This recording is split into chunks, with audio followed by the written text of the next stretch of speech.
So we get the false story of what happened between the Melite's parents. One day, the old palace master was out with the Melite's mother on a mission, and they came across the Melite's father, and they found it suspicious a man like him was in an area like that. So the old palace master told the Melite's mother to spy on him, get information out of him, get close to him. And she, quote unquote, did. And while she got information out of him, supposedly he wanted to massacre the humans. And they decided to lure him out into a location where he would be attacked by the other Sacs and, killed.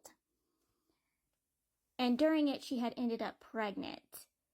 She was tricked into getting pregnant by him. And in her shame, she poisoned herself with the help of her master. And then out of her shame, ran away. And I'm like, And the main character's like, bullshit. Because, one, that doesn't sound like the Melite's father.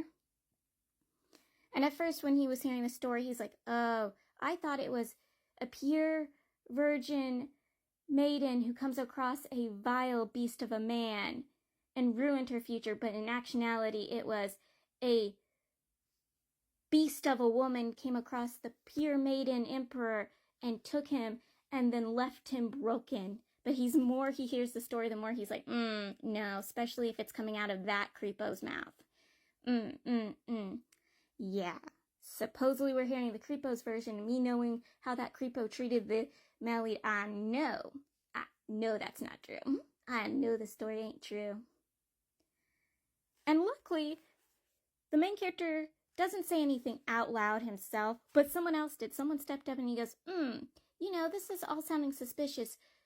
The old palace master sent a young woman to spy on somebody who yet had no proof that was up to anything, just that he was there.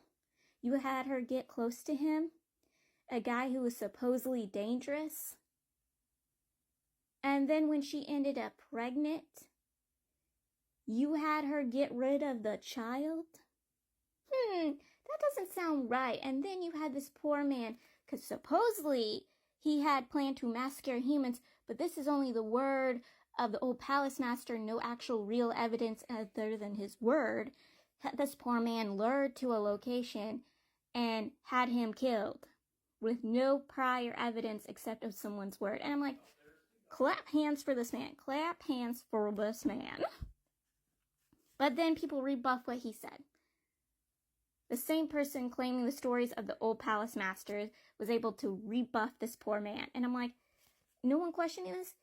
He uses evidence of who the Melite is, and I'm like, yeah, but there is also evidence proving that the Melite didn't do all those crimes. Yeah, he, turned the old palace master's sack into a cult and did some horrible things. But again, a lot of things he's being framed for, he's innocent of.